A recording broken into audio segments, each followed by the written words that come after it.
लिच्छवी काल अर्थात् मल्लकाल भन्दा अगाडिदेखि नै नेपालीहरू भारतका बिहार जाने, काशी जाने, अध्ययन गर्ने त्यो बेलादेखि नै चलन चल्ती आइरहेको देखिन्छ भने पछिल्लो चरणमा जब समय विस्तार हुँदै गयो त्यस पछाडि मानवीय आवश्यकताहरू, मानवीय उत्साहहरू र एक ठाउँबाट अर्को स्थानमा पुग्दाखेरिको जुन एउटा अनुभव छ, ज्ञान सिप छ, त्यसको लागि चाहिँ मान्छेहरू नेपालबाट बाहिरिएको, खास गरी भारततर्फ बढी गएको र पछिल्लो पटक चाहिँ त्यस पछाडि विकसित हुँदै गएको देखिन्छ र पाकिस्तानको लाहोरसम्म मान्छेहरू चाहिँ कामको लागि जाने भएको हुनाले नै धेरै जसोलाई लाहुर जानी भनेर भन्न थालियो। त्यस कारणले लाउरे भनेर अहिले पनि भन्न चलन छ, लाहुर जानी भन्ने चलन छ। त्यो लाहोर प्रान्त जुन अहिले पनि अस्तित्वमा छ, त्यो लगायतका आसपासका त्यति बेला मुगल साम्राज्यहरू अथवा त्यहाँ चाहिँ भारत भन्ने शब्दको व्युत्पत्ति हुनुभन्दा अगाडिदेखि नै अथवा त्यहाँका विभिन्न राज्य रजौटाहरूमा चाहिँ हाम्रो नेपालीहरू त्यहाँ पुगेको देखिन्छ। आफ्नो विद्वतालाई लिएर खास गरेर काशीमा प्रवचनको लागि अथवा अध्ययनको लागि अथवा ज्ञान सिप प्रवर्धनको लागि गएको देखिन्छ भने त्यो सँगसँगै पछिल्लो पटकमा अहिले विभिन्न देशहरूमा खुल्दै गइसकेपछि विभिन्न खाडी क्षेत्रहरूमा, त्यस्तै गरी अमेरिका, बेलायत, अस्ट्रेलियामा गइरहेको देखिन्छ। खास गरेर 1800को शतकमा र 1700को अन्त्यतिर चाहिँ बेलायतीहरूले जसरी चाहिँ भारतमा इस्ट इन्डिया कम्पनी भनेर स्थापित गरे र उनीहरूले जब विश्वमा साम्राज्य स्थापना गरेपछि उनीहरूलाई मजदुरहरूको खाँचो पर्यो। विभिन्न ठाउँमा विभिन्न देशहरूलाई कब्जा गर्दै गएपछि उनीहरूलाई चाहिँ जब मजदुरहरू, काम गर्ने कुल्लीहरू, श्रमिकहरू चाहियो, त्यसपछि उनीहरूले भारतको बिहार, पटना, गोरखपुर, रक्सोल लगायतका क्षेत्रमा आएर चाहिँ कामदारहरूलाई विभिन्न आश्वासन दिएर कसैलाई जबरजस्ती, कसैलाई फकाएर लगेको देखिन्छ।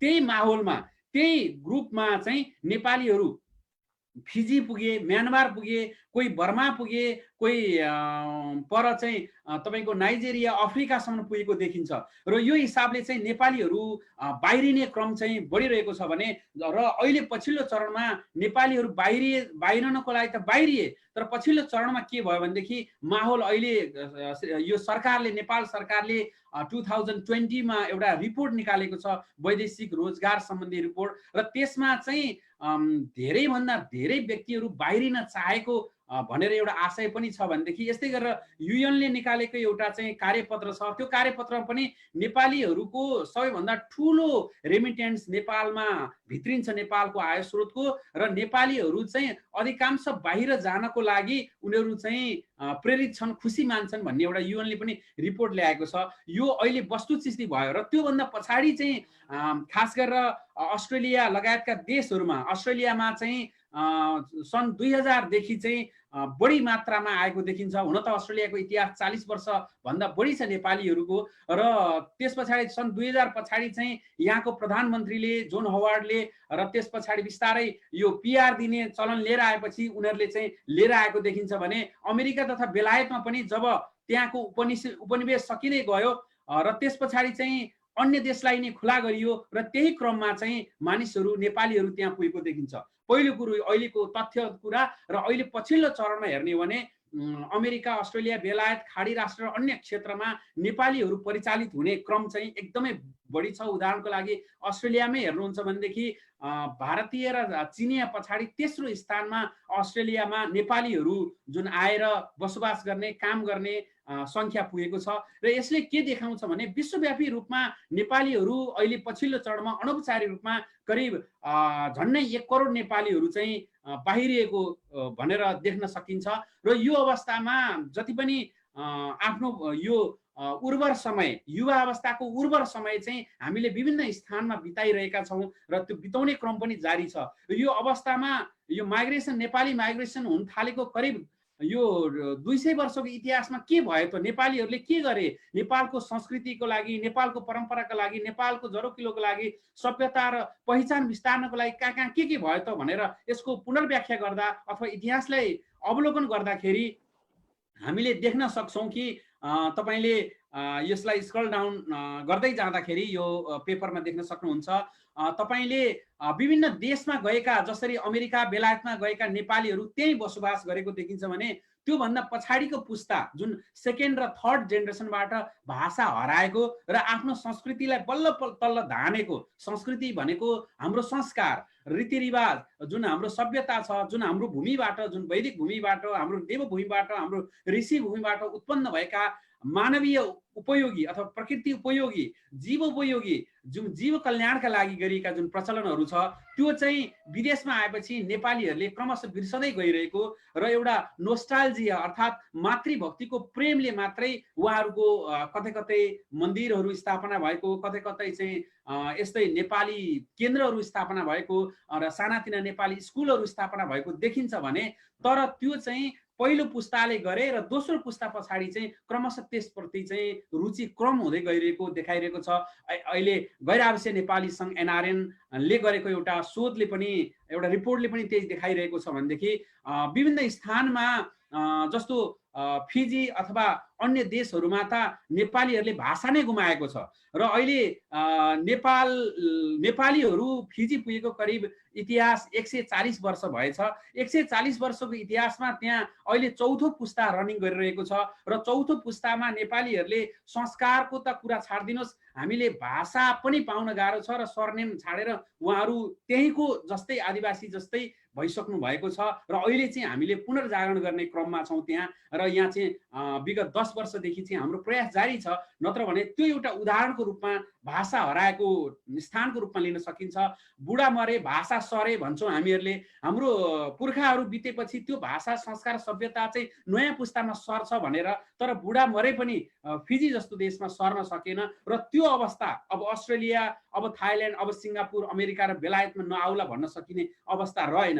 अब जताततै त्यस्तो छ भने खास गरेर केही समयको लागि काम गर्न आउने देशहरू, जुन खाडी देशहरू भयो, एसियाका केही देशहरूमा भने केही समय नेपालीहरू त्यहाँ काम गरेर नेपालप्रतिको अझ धेरै ममता लिएर फर्किएको देखिन्छ। तर फर्किँदाखेरि चाहिँ उहाँहरूको धेरैभन्दा धेरै उर्वर समय, जिन्दगीको एउटा महत्त्वपूर्ण हिस्सा नै काम र जीविकाको लागि खर्चिएर गएपछि र त्यहाँ गएर एउटा रिटायर्ड जीवन बिताउने मात्रै धेरैको काम भइरहेको छ। अब यो परिवेशमा हामी, तपाईँ हामी जस्ता, हामी बाँच्दा बाँच्दै, हामी बाँचिरहेको यो युगमा हामीले हाम्रो दायित्वलाई कसरी उठाउन सक्छौँ? हामी विदेशमा रहेर पनि हाम्रो सभ्यता, हाम्रो संस्कार, हाम्रो पहिचान, हाम्रो परम्परा, हाम्रो रीत, हाम्रो सभ्यतालाई कसरी उठाउन सक्छौँ? त्यो कुरा आज तपाईँ हाम्रो अगाडि तेर्सिएको छ। सबैभन्दा पहिला त हामीले अर्काले गर्ला कि, उसले गर्ला कि, यसले गर्ला कि भन्दा पनि तपाईँ हामी सबैले के गर्न सक्छौँ भनेदेखि हामीले आफैले गर्न सक्छौँ। सबैको सबैभन्दा ठुलो सुरुवात त हामी आफैबाट हुन्छ। तसर्थ आफ्नो सुरुवात आफैबाट गर्नको लागि, यो देशको लागि, परिवर्तनको लागि, संस्कार बचाउनको लागि सबैभन्दा पहिलो कुरो हामीले जान्नु पर्यो कि देश भनेको भूगोल मात्र होइन, देश भनेको हाम्रो पूर्व मेची पश्चिम महाकाली हुँदै चीन र भारतसँग जोडिएको सिमाना मात्र देश होइन। देश भने त मान्छेहरू भित्र रहेको भावना हो, मान्छे भित्र रहेको संस्कार हो, सभ्यता हो, रीतिरिवाज हो। तसर्थ त्यो देश हो। तसर्थ त्यो देशको संस्कारलाई किन बचाउने त? हामी जुन देशमा गयो त्यही देशमा बसे भइहाल्यो नि। कतिले भन्न सक्नु होला लाटो देशमा गएदेखि, के अरे लङ्गडो देशमा गएदेखि खुट्टो उचाल्नु, कानु देशमा गए आँखो चिम्लिनु भन्ने उखानै छ नि भन्न सक्नु होला। त्यही देशमा भएको भइहाल्यो नि भन्नु होला। तर हेर्नुहोस्, आज ज्ञान र विज्ञानको आधुनिकताको उचाइ बढ्दै जाँदा आधुनिकतासँग, विज्ञानसँग मान्छेलाई नैतिकताको पाठ सिकाउने ज्ञान भने छैन। जुन ज्ञान, जुन जीवनलाई शान्ति र सरल तरिकाले लैजाने, जुन पारिस्थितिक प्रणालीलाई व्यवस्थित गर्ने र मानव बीचमा आत्मीयता, सभ्यता र प्रकृति र मानव बीचको अनुन्यासिक सम्बन्ध, प्रकृति र जीव बीचको अनुन्यासिक सम्बन्धलाई कायम गर्ने जुन एउटा सभ्यता हो, हाम्रो नेपाल भूमिको वैदिक सभ्यता हो, त्यो सभ्यताले तपाईँ हामीले पालन गर्दा म, तपाईँ र सुनिरहनु भएका सबैलाई मात्र होइन, यो विश्व कल्याणको लागि नै यसले योगदान पुर्याउन सक्छ। तसर्थ सबैभन्दा पहिलो नै मान्छे जन्मनुको कारण भनेकै हामीले हाम्रो मन रूपी घोडालाई बुद्धि रूपी चेतनाले लगाम लगाएर आत्मा रूपी सद्मार्गमा पुग्नको लागि, परमात्माको पुग्नको लागि अगाडि बढ्नु नै पहिलो मनुष्यको कर्तव्य हो। त्यो कर्तव्यको लागि जुन भूमिमा हामी नेपाली बनेर जन्मियौँ, त्यहाँ जन्मिएर मात्र होइन, जुन भूमिमा सृष्टिको पहिलो शुभारम्भ भयो, सृष्टिबाट पहिलो शुभारम्भ भयो, त्यसको प्रमाण स्वरूप नै हामीले शालिग्रामलाई लिन सक्छौँ कि जीवको पहिलो उत्पत्ति भएको ठाउँ जहाँ तेथिस सागर थियो पहिला, त्यो सागरबाट त्यो स्थानबाट हामी उत्पत्ति भएका, त्यहाँ जन्मिएका मान्छेहरू पक्कै पनि त्यो राष्ट्रमा त्यो भाइब छ, त्यो ऊर्जा छ, जहाँ ऋषि सभ्यता थियो, जहाँबाट उत्पन्न भएका हरेक विद्याहरूले आजसम्म पनि विश्वमा रजाइ गरिरहेका छन्। योग विद्या, आयुर्वेद विद्या, ग्रहगणित विद्या, प्राकृतिक चिकित्सा विद्या, योगशास्त्र तथा विभिन्न उपचार पद्धतिहरू जुन भूमिबाट उत्पन्न भए, त्यो भूमिबाट आएका मान्छेहरू अब विश्व कल्याणका लागि सबैभन्दा पहिलो भनेको हामी जब एयरपोर्टबाट गुन्टा बोकेर सुटकेस बोकेर बाहिरिन्छन्, पहिलो काम भनेको हामीले हाम्रो इन्फेरियरिटीलाई, जुन हाम्रो हीनता बोधलाई झारेर उच्चता बोध अथवा आत्मगौरवलाई लिएर हिँड्नुपर्छ। सकभर हामीले हिँड्नै छ भनेदेखि, हामीले विदेश जानै छ भनेदेखि हामीले मात्रै म श्रम बेच्न गएको होइन, म श्रमको लागि केही समय जान्छु, तर म विवेक बेच्दिनँ, म संस्कार बेच्दिनँ, म सभ्यता बेच्दिनँ भनेर हामीले सोच्नुपर्ने हुन्छ सबभन्दा पहिलो कुरो।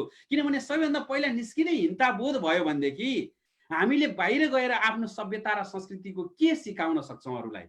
सबैभन्दा पहिलो हामीले प्रवर्धन गर्न सक्ने भनेको कुरा के हो भनेदेखि हामीले सबैभन्दा पहिलो प्रवर्धन गर्न सक्ने कुरा भनेको हाम्रो चेतलाई माथि उठाउनु हो। र तपाईँ हामी जुन भूमिमा जन्मिएर आएका छौँ, त्यो भूमि चान्चुने भूमि होइन, जहाँबाट सृष्टिको प्रारम्भ भयो, जहाँबाट आज विश्व महामारीमा परिरहँदा श्रेष्ठ अभिवादनको शैलीले उत्पत्ति भयो, जहाँ हिमालयको सभ्यता, जहाँबाट ग्रह गणित, जहाँबाट आजको नासाका वैज्ञानिकहरूलाई उपयोगी बनेको जति पनि खगोलीय सूत्रहरू उत्पादन भए, जहाँबाट पराशर ऋषिले त्यहाँबाट विभिन्न सूत्रहरू उत्पादन गर्नुभयो, वेद व्यासले जसरी त्यहाँबाट वेद तथा विभिन्न ग्रन्थहरूको निरूपण गर्नुभयो, त्यस्तो विशेष भूमिबाट हामी आएका मान्छेहरू तपाईँ हाम्रो जिम्मेवारी भनेको अब विश्वमा हाम्रा गीतहरू, हाम्रा संस्कारहरू, हाम्रा सभ्यताहरूलाई लिएर उठ्नुपर्ने हाम्रो यो जिम्मेवारी हो। त्यो जिम्मेवारीको लागि पहिलो कुरो भनेको आत्मविश्वास र आत्मगौरव। जुन मान्छेमा आत्मगौरव छैन ऊ जिउँदै मरेको ठहर छ। तसर्थ आत्मगौरवका लागि प्रत्येक मान्छेले म एउटा स्वाधीन राष्ट्र जो आजसम्म यसको निर्माणपछि कसैको गुलामी बनेन, सार्वभौम र एउटा स्वावलम्ब राष्ट्रबाट आएको म ऋषि सभ्यताको व्यक्ति हो भन्ने आत्मगौरवको र सोच लिएर मान्छे बाहिरिनुपर्छ, पहिलो कुरो।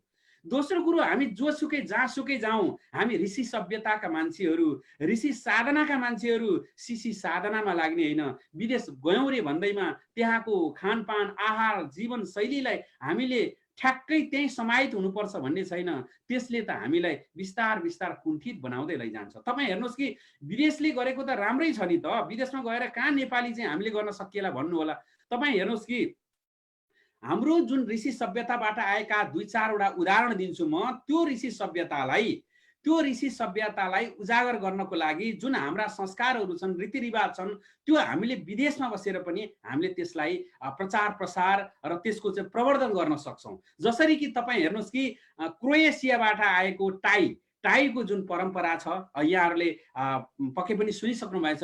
क्रोएसियाको जाग्रेबमा म चाहिँ त्यहाँ एउटा प्रवचनको लागि गएका थिएँ र त्यहाँ चाहिँ टाईको परम्परा कसरी भएको रहेछ त भन्ने उत्पत्तिको त्यो ठाउँमा केन्द्रमै जाँदाखेरि त्यहाँ चाहिँ लेखिएको थियो टाई उत्पत्ति भएको ठाउँ। त्यहाँको एउटा राजालाई गलगाँड आएको रहेछ। त्यो गलगाँड छोप्नको लागि गाह्रो भएर उनले रुमाल चाहिँ घाँटीमा बाँधेका रहेछन्। त्यसपछि राजाले मात्रै बाँध्दाखेरि अजिलो हुन्छ भनेर मन्त्रीलाई नै बाँध्न लगाएछन्। राजा र मन्त्रीले बाँधेपछि त्यो चाहिँ ठुलो मान्छेले बाँध्ने कुरा रहेछ भनेर सबैले बाँध्न थालेछन्। बाँध्दै अहिले संसारमा चाहिँ त्यो टाई चाहिँ एउटा धनी मानी र हुने खानेले लाउने जसरी हामी चाहिँ हिँडिरहेका छौँ। वास्तवमा त्यसको रुट कज भनेको के रहेछ भने चाहिँ घाँटीमा आएको एउटा गाँड अथवा त्यो गलगाँड छोप्नको लागि रहेछ। न त्यसमा वैज्ञानिकता छ। बाहिर पसिना काडेर हिँड्छ मान्छे, गरिमा टाई धसेर हिँड्छ। हेर्नुहोस्, र त्यसले चाहिँ एउटा त मानवीय विकार भित्र ल्यायो भने त्यसमा चाहिँ अर्थ न वर्थ गोविन्द गाई भने जस्तो चाहिँ त्यसको कुनै सभ्यता र संस्कार छैन। र त्यस्तै गरेर हामी चिया र कफी खान्छौँ। मान्छेहरू विदेश गएपछि त खानु पर्यो नि भन्नुहुन्छ भने, र चिया र कफी कहाँबाट आयो भनेदेखि तपाईँको युरोपमा जाडो हुने 6 महिना तपाईँको असाध्यै चिसो अझ हिउँ पर्ने 3 बजे घाम झुल्किने, त्यस्तै गरेर चाहिँ तपाईँको 10 बजे घाम झुल्किने, 3 बजे अस्त हुने, त्यस्ता देशहरूमा बाँच्नको लागि गोराहरूले, ब्रिटिसहरूले त्यो तातो पारिरहनको लागि कफी पिएका थिए र तिनीहरूले विस्तार गर्दै भारत गए। भारतमा जाँदाखेरि त्यो चिया कफी लिएर गए। त्यसैले विस्तारित रूपमा चाहिँ हामीले चाहिँ त्यसलाई अवलम्बन गर्न थाल्यौँ र त्यसले चाहिँ हामीले अहिले चिया कफी लगायत विभिन्न अन्य कुराले पनि विषादीको रूपमा चाहिँ हाम्रो शरीरलाई त्यसले क्षय गर्दै गइरहेको छ। त्यस्तै तपाईँ हेर्नुहोस्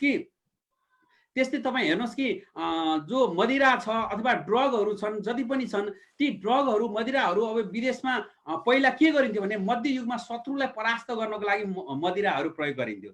कसैलाई चाहिँ ध्वस्त पार्नु पर्यो भने मदिरा लएर टन्न खुवाइदिने अनि आफ्नो उसको अधिकार लिने र उसको अधिकारलाई छिन्ने, राज्यको अधिकार होस् कि अथवा शासनको अधिकार होस् कि अथवा कुनै पनि अधिकारलाई छिन्नको लागि त्यस्ता नसाहरू प्रयोग गरिन्थ्यो।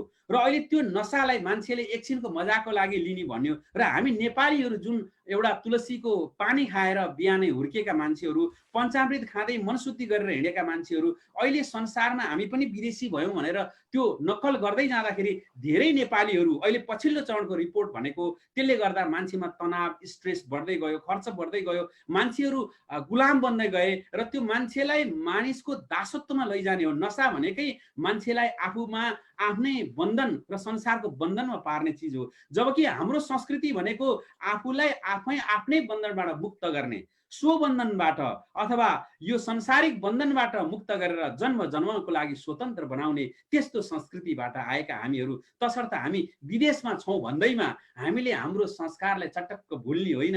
हामीले संसारबाट अनुभव लिने, विभिन्न देशका राम्रा प्रविधिको, राम्रा ज्ञानको, राम्रा सिपको त्यसको अनुभव लिने, हाम्रो संस्कारको प्रयोग गर्ने। सुन्दर हाम्रो संस्कारको प्रयोग, बाहिर आधुनिकताको उपयोग, यी दुवै कुराको सम्मिश्रणले जिन्दगीलाई एउटा सुमार्गको पथमा डोर्याउन सकिन्छ। हो, त्यसकारणले आज हामी प्रत्येक विदेशीका मान्छेहरूले दोस्रो कुरो भनेको हामी आफू बच्नु छ, हामी भोजनमा बच्नु छ, हामी हाम्रो आचार शैलीमा बच्नु छ। हाम्रो दिनचर्या भनेको हो ड्युटी गर्नुपर्छ, काम गर्नुपर्छ, विभिन्न सिफ्टमा जानुपर्छ, तर हाम्रो दिनचर्या भनेको वैदिक दिनचर्या हो। हामी अरूबाट प्रभावित हुने होइन, हामीबाट अरू प्रभावित बन्न सकुन्। हामी मात्र एउटा श्रम बेच्न हिँडेको मान्छे होइन, हामी त विवेक, बुद्धि र प्रत्येक ऋषिहरूका हामी दूतहरू हौँ, हामी संस्कार दूत हौँ। जब तपाईँ विदेशीको माटोमा टेक्नुहुन्छ त्यति बेला प्रत्येक नेपालीले यो सम्झनु पर्यो, म काम गर्न आएको होइन, म एउटा ऋषि दूत बनेर आएको छु। म लोक कल्याणको लागि, विश्व कल्याणको लागि जुन तपस्वी ऋषिहरू थिए ती ऋषिको म सन्तति र सपना बोकेर आएको छु। केही समयको लागि मैले जिजीविसाको लागि काम गर्नु पर्ला, तर मेरो परम लक्ष्य भनेको मेरो संस्कार, सभ्यता र लोक कल्याणका विद्याहरूलाई, शिक्षाहरूलाई प्रवर्धन गर्नु हो भनेर सम्झिनु पर्यो। जसरी चाहिँ रामको इसारामै हनुमानजी लङ्का गएका थिए। लङ्का जानु कुनै नराम्रो होइन हनुमानजी, किनभने लङ्का अर्कैको देश थियो, तर त्यहाँ जानु नराम्रो थिएन। हनुमानजी त्यहाँ बगैँचाको स्याउ खान मात्रै गएको होइन, अशोक वाटिकामा भुल्न मात्रै गएको थिएन। हनुमानजी त एउटा महान उद्देश्यका साथ लङ्का जानुभएको थियो। हो, तपाईँ हामी पनि आज विदेशमा जहाँ बसे पनि हामीले यही सम्झिनु पर्यो, हामी केही समयको लागि लङ्कामा छौँ, तर एउटा रामको सन्देश लिएर हाम्रो वैदिक सभ्यताको, संस्कारको, प्रकृति र लोक कल्याणको जुन एउटा शिक्षा छ त्यसलाई प्रवर्धन गर्नु हाम्रो कर्तव्य हो भनेर हरदम सम्झिरहनु पर्यो र त्यही अनुसारले लाग्नु पर्यो। र त्यसको लागि अब कतिले भन्न सक्नु होला हामीसँग सिपै छैन, केही छैन, के गर्ने भनेर। सिप नभए पनि संस्कार त छ नि।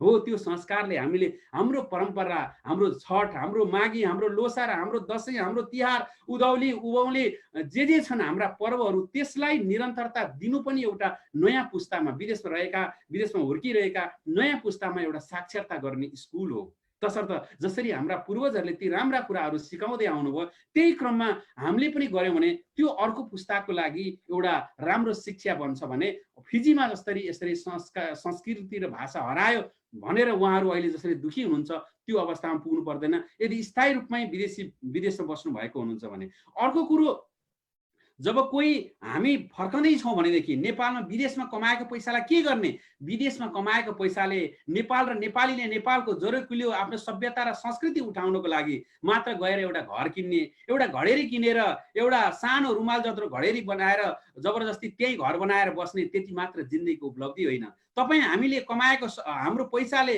हाम्रो चाहे 100 कमाइयोस्, 1000, 10 लाख, 1 लाख जति कमाउनुहोस्, तपाईँको नेपालमा पुर्याएको पैसाले त्यसको काहीँ गुरुकुलमा लगानी भएको होस्, काहीँ तपाईँको स्वदेशी जडीबुटी उत्पादनमा लगानी भएको होस्, काहीँ तपाईँको यस्तो स्थानमा होस् कि जहाँ चाहिँ हाम्रो उन्नत भाषा संस्कृति प्रवर्धन भएको ठाउँमा होस्, योग शिक्षामा भएको होस्, आयुर्वेदमा भएको होस्, साना साना कुटीर जडीबुटीमा भएको होस्, जुनसुकै भए पनि तपाईँ हामीले त्यो ऊर्जाले हामीले अहिले उठाउन सक्छौँ र स्वदेशी वस्तुलाई प्रवर्धन गर्नको लागि। यदि विदेशमै हुनुहुन्छ भने विदेशमा पनि आफ्ना त्यो स्वदेशी वस्तु प्रवर्धनको लागि हामीले सहयोग गर्न सक्छौँ। तसर्थ हाम्रो हातमा अहिले दुवै छ। हामी यति भाग्यमानी छौँ कि कतिले भन्छन् हामी विदेशी जानु पर्यो, विदेशिनु पर्यो, बर्बाद भयो, हामी न विदेशका भयौँ न स्वदेशका भयौँ भनेर कतिले दुःख मानेको देखिन्छ। तर त्यसलाई ठ्याक्कै उल्टाइदिएर एउटा सकारात्मक बाटोबाट हेरियो भने कति राम्रो। हेर्नुहोस् त, नेपालमा हुनुभएकोहरू यहाँ आउन सक्नु भएन, यहाँ भएकाहरू नेपाल जान सक्नु भएन, तर तपाईँ र हामी त सेतु बन्यौँ नेपाल र यहाँको, र एउटा आधुनिकताको पनि स्वाद चाख्ने, आफ्नो संस्कृतिलाई नै पालन गर्ने, दुईटैलाई चाहिँ मर्ज गरेर हामीले चाहिँ यहाँको जुन सभ्यता, आधुनिकताको प्रविधि र विज्ञानको प्रविधि र हाम्रो संस्कारको निधिलाई सँगै साथ लिएर चाहिँ हामी अघि बढ्न सक्छौँ। यस्तो स्वर्णिम समयमा छौँ भनेर हामीले सम्झन सकिन्छ। हेर्नु, अनि त्यस्तै गरेर अब आउनेहरूलाई हामीले के गर्न सकिन्छ त भन्दा पहिलो कुरा चाहिँ विदेशमा आउनको लागि मात्र पासपोर्ट र भिजा झोला बोकेर मात्रै जानुपर्छ भन्ने होइन। यो चाहिँ सरकारी तर्फबाट र तपाईँ हामी जस्ता सङ्घ संस्थाले विदेश जानु अगाडि उसले त्यहाँ जानु भनेको एउटा संस्कारको दूत जानु हो, एउटा नेपालको दूत जानु हो अघोषित रूपमा। तसर्थ उसले आफ्नो नेपालको संस्कार, संस्कृति, सभ्यता, रीतिरिवाज, खगोल, गणित केही नभए नि उसले सामान्य रूपमा जानकारी लिएकै हुनुपर्छ। उसले नेपालबाट बाहिरिने अनुभूति पाउनुभन्दा अगाडि कम्तीमा 1 महिनाको सांस्कृतिक तालिम पाएको हुनुपर्छ उसले। र उसले चाहिँ हाम्रा यस्ता विधिहरू छन्, एउटा विधाहरू छन्, आज विश्वले अनुसन्धान गर्दै हामीलाई पछ्याउँदैछ भने त्यस्ता विधाहरूले लाइको चाहिँ हामीले चाहिँ एउटा अध्ययन र एउटा सिप लिएर आयौँ भनेदेखि हामी प्रशिक्षण एउटा चाहिँ हामी विवेकलाई त्यसलाई प्रस्तुत गर्न सक्छौँ, मात्र श्रम होइन। र त्यसरी चाहिँ हामीले प्रवर्धन गर्न सकिन्छ भने अर्को कुरो अब आउनेहरूलाई पनि हामीले त्यसरी तालिम तथा विभिन्न व्यवस्थापन गरेर ल्याउनलाई सकिन्छ, जसले गर्दाखेरि हामी हाम्रो सभ्यतालाई उठान गर्न सक्छौँ। यसो कारण चाहिँ हामी नेपालमा जन्मियो, हामीले किन गर्नु पर्यो र अरूको सभ्यता छँदैछ नि भनेर। तर जुन सभ्यताले लोक कल्याणलाई हेर्छ त्यो सभ्यता आज विश्वको आवश्यकता हो। जसरी हेर्नुहोस् कि आज जे पाए त्यही मांसाहार गर्ने सभ्यता र संस्कृति जुनकै कारणले यो कोरोना फैलियो, जुन चीनको वुहानबाट जुन सालक तथा चमेराको काँचो मासु खानाले फैलियो भन्ने चाहिँ अहिलेसम्मको जुन इभिडेन्स छ त्यसले के देखायो भने हाम्रो सभ्यता त्यहाँ थियो भने त हामी त शाकाहारी, त्यसमा पनि हामीले त भ्याकुतोदेखि सर्पदेखि कुकुरदेखि सबैलाई पूजन गर्ने त्यस्तो सभ्यताबाट आएका मान्छेहरू, त्यो सभ्यता अहिलेको जरुरी हो कि होइन रहेछ। तसर्थ आधुनिक भयौँ भन्दैमा तपाईँले रेस्टुरेन्टमा काँटा र चम्चा चलाएर तपाईँले ती अबोध जनावरहरूको आँसु र रगत पिउँदैमा हामी आधुनिक भइँदैन। त्यो ऋषि सभ्यतालाई उठान गर्नुपर्ने अहिलेको आवश्यकता हो रहेछ कि होइन रहेछ। त्यस्तै र तपाईँ हेर्नुहोस् कि जुन प्लेग आयो जुन 90 को दशकमा अथवा 80s को समयमा युरोपमा लाखौँ मान्छे मर्यो, त्यो चाहिँ के कारणले भन्दा सुँगुरको कारणले आएको प्लेग। र त्यो सुँगुरको कारणले अथवा तपाईँको चाहिँ मुसाको कारणले आएको प्लेगलाई पनि हाम्रो सभ्यताले के भन्छ भने स्वस्थ रहने र जीव जन्तुप्रति सम्मान गर्ने र जनावरहरूबाट घरपालुवा बाहेककाबाट टाढा रहने, सुँगुर नछुने, छोइहाले पनि नुहाएर आउने र त्यस्तै गरेर विभिन्न कुखुरोलाई घरभित्र ल्याउन नहुने, त्यसले गर्दाखेरि चाहिँ विभिन्न रोग आउँछ भन्ने जुन हाम्रो सभ्यताको रीति थियो त्यही नमान्दा नै स्वाइन फ्लू आएको, प्लेग आएको देखिन्छ। त्यस्तै गरेर तपाईँ हेर्नुहोस् कि हाम्रो पुस्ताले के भन्यो, हाम्रो सभ्यतामा के छ भनेदेखि हामीले 3 घण्टा अगाडि बनाएको खाना खानु हुँदैन, बासी अथवा सडेगलेको भोजन गर्नु हुँदैन। त्यो हाम्रो सभ्यताबाट आएको मान्छे आज आधुनिक भयो भन्दैमा कति दिनदेखि त्यो पाउरोटी, त्यो चाहिँ प्लास्टिकमा ओसिएर आएको पसिनामा आएको पाउरोटी, अनि त्यो टिनमा बन्द गरेर आएका केमिकल हालेका गेडागुडी अथवा जेसुकै त्यो खाने परम्पराले गर्दा आज हेर्नुहोस् कि जति धेरै धनी देश त्यति धेरै डिमेन्सिया, स्ट्रेस फैलिरहेको छ। त्यो के कारणले भयो भन्दाखेरि जुन भोजनको जुन संस्कार छ आधुनिकताको नाममा मान्छेलाई एकछिन बसेर खाने फुर्सद पनि छैन र उसलाई चाहिँ खानको लागि पनि फुर्सद छैन, मात्रै उसले धन र काम र जिन्दगीको सन्तुलन बिग्रिएर गयो। जबकि हाम्रो सन्तुलन थियो, हाम्रो वैदिक सभ्यता बिहान उठेदेखि बेलुकासम्म काम, राम र आरामको त्रिवेणीमा, काम, राम र आरामको त्रिवेणीमा काम पनि गर्ने, मुखमा राम हातमा काम, अनि काम पनि गर्ने, राम पनि जप्ने अर्थात् तप पनि गर्ने, ध्यान पनि गर्ने र जीवनको सबैभन्दा सर्वोत्कृष्ट विद्या योग विद्यालाई जीवनमा समाहित गर्ने जुन विद्या थियो, आज त्यो विद्यालाई नमान्दा विश्वमा यसरी आतंक फैलिरहेको छ र मानिसहरू बीचमा राम्रता छ, प्रगति छ, आविष्कार भएको छ, तर संस्कार छैन। संस्कार विहीन आविष्कारले के गर्दछ? सबै मान्छेलाई रुहाउँदै लिएर जान्छ। सबै मान्छे एक्ला एक्लै भएका छन्। समस्त भिड देखिन्छ। जापानको ट्रेन चढ्ने ठाउँमा हेर्नुहोस्, त्यहाँ चाहिँ बाहिर ट्रेनबाट के अरे बाहिर स्टेसनबाट भित्र मान्छे कोच्नको लागि यो पहलमानहरू नै राखिएको छ, त्यो चाहिँ यसरी धकेलेर भित्र हाल्नको लागि। भनेपछि त्यस्तो भिड छ, तर त्यो भिडमा एउटै मान्छे एकसँग अर्कोसँग बोल्दैन। हेर्नुहोस्, त्यस्तो चाहिँ मानिसहरू बिचको एक्लो भएर गइसकेर सुसाइडको क्रम त्यहाँ सबभन्दा धेरै छ। त्यसैले तपाईँको अन्य देशमा हेर्नुहोस् कि अस्ट्रेलियामा हेर्नुहोस्, तपाईँको चाहिँ धेरै धनी देन देखिन्छ, सबै देखिन्छ, तर मान्छेहरू यति धेरै ग्रसित छन् कि बुढेसकाल लागेकै डिमेन्सिया हुन्छ। किन डिमेन्सिया हुन्छ भन्दा एउटा भोजनले, अर्को चाहिँ सोजन नभएर। हेर्नुहोस्, 18 वर्षपछि छोराछोरी निस्केर जान्छन् घरबाट, अनि त्यसपछि वृद्धावस्था भएपछि उनीहरूले कोहीसँग बोल्ने पाउँदैन। कुकुर पालेको छ भने कुकुरसँग हो, नभएदेखि त्यो नर्सिङ होममा गएर बस्नुपर्छ। हेर्नुहोस्, र त्यो भएर मान्छे खण्डहर भइसक्यो। यो विश्वका मान्छेहरू हो। अब जाग्नको लागि नेपाली ऋषि सभ्यता र संस्कृतिलाई नअपनाएदेखि अब मान्छे भूत भनेर भन्थ्यौँ हामीले, भूत भन्दा पनि तल्लो स्तरको हुने भइसक्यो। एक्लै एक्लै यहाँ अस्ट्रेलियाको एउटा नर्सिङ होममा त मुसाले वृद्धको कानै खाइरहेछ। हेर्नुहोस् तपाईँको, त्यसरी यो चाहिँ वृद्धाश्रममा राखिएका एकजना वृद्धको भनेपछि मान्छेहरू चाहिँ धमाधम के भइरहेका छन् अहिले भनेदेखि, एउटा उमेर छँदाखेरि पहिला बाल्यकालमा चाइल्ड केयरमा एउटा चाहिँ त्यो चाहिँ कारखानामा हुर्किने भए बच्चाहरू, अनि वृद्धावस्थामा नै कारखानामा जाने भए, अनि जवानी अवस्थामा जुन कमाउन सकिन्छ त्यो बेलामा दासको रूपमा प्रयोग गरिने भयो। र अनि धेरै विदेश आएका हामी नेपालीहरूले काहीँ पिआर दियो, सिटिजन दियो भनेर मख पर्नु पर्दैन, काहीँ लामो बस्न पाइने भिजा पाइयो भनेर मख पर्नु पर्दैन। ठिक छ, त्यसलाई केही अवसरको लागि समय मिल्या हो, तर अर्को ढङ्गले हेर्दा दास बनाइएको हो। र दास किन बनाइयो भन्दाखेरि उनीहरूले हाम्रो फाइदाको लागि दिएको होइन सिटिजन पिआर र भिजा। यसको अर्थ हामी लिनै नहुने भन्ने होइन, लिने। हनुमानको फेरि आउँछ प्रसङ्ग, लङ्का जानै नहुने होइन, जाने, तर परम लक्ष्य नबुन्ने। पहिलो परम लक्ष्य भनेको त यो चेतनालाई आत्मअन्वेषण गरेर परम चेतना पुर्याउने पहिलो लक्ष्य। दोस्रो भनेको धन आर्जनलाई संस्कार र धर्म आर्जनमा लगाउनको लागि यो अवसर पाएको हो। प्राप्त धन, आर्थिक अवस्था र यो अवस्थालाई हामीले स्वदेशमा हाम्रा संस्कारलाई विश्व सामु जगाउनको लागि यो अवसर प्राप्त भएको हो। यो जिन्दगी फेरि घरिघरि पाइँदैन। विदेशमा घुम्न पाइयो, एउटा कार चढ्न पाइयो, चस्मा लगाउँदै फोटो खिचेर चाहिँ यो अवस्था भनेर लेख्न पाइयो भन्दैमा तपाईँ ठुलो मान्छे हामीले सम्झिरहेका छौँ, हाम्रो स्तर उन्नति भएको सम्झिरहेका छौँ भने त्यो भ्रममा छौँ। हामी असाध्यै भ्रममा छौँ। भोलि हामी हाम्रै खाल्डो खनिरहेका छौँ। जब एउटा मान्छेको संस्कार सकिन्छ, संसार सकिन्छ भन्छौँ। हामी विदेश आएका छौँ र विदेशीको नक्कल गर्दै तपाईँले आफ्नो एउटा सानो संस्कार पनि पालना नगर्ने। जबकि हाम्रो जन्म दिवस मनाउँदाखेरि हामीले चाहिँ अष्टचिरञ्जीवीलाई पूजा गरेर हामीले चाहिँ मातापिताको आशीर्वाद लिएर, अग्रजहरूको आशीर्वाद लिएर जुन एउटा दिव्यताको, वायुको, अग्निको, आकाशको, जलको, पृथ्वीको सारा ऊर्जाहरूलाई धन्यवाद दिएर एउटा जीवनलाई अगाडि बढाउने एउटा उत्तम अवसर छ।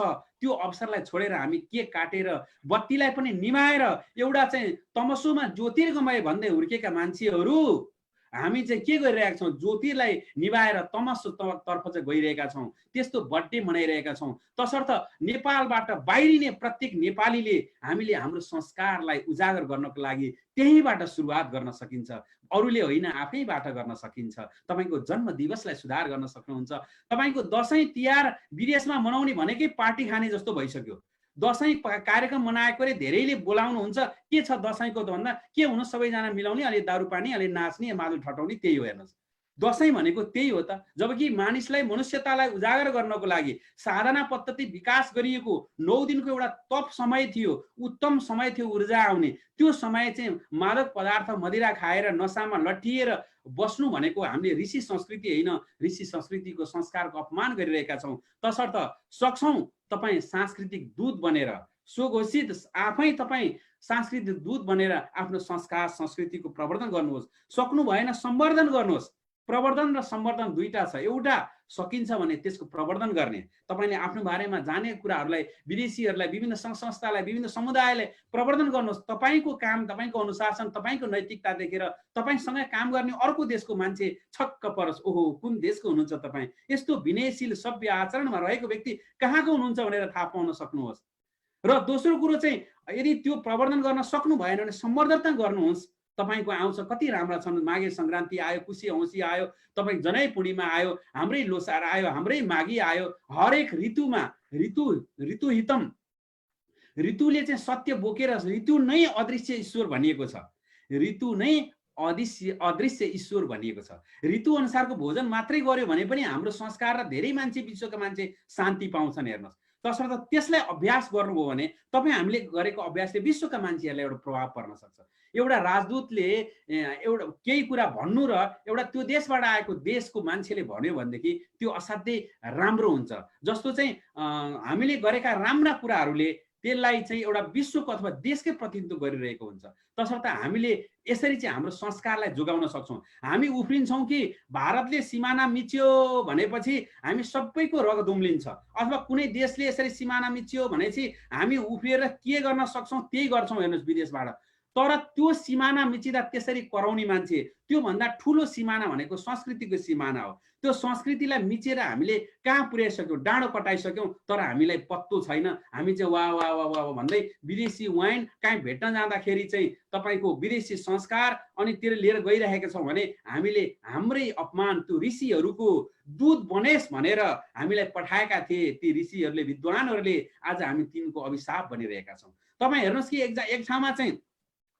एक ठाउँमा एउटा ऋषिलाई अपहरण गरिएछ अरे, र ऋषिलाई अपहरण गरेपछि उनी साह्रै विद्वान थिए, तिनले अपहरण गरेपछि ती गुण्डाहरूले मार्ने नै विचार गरेछन्।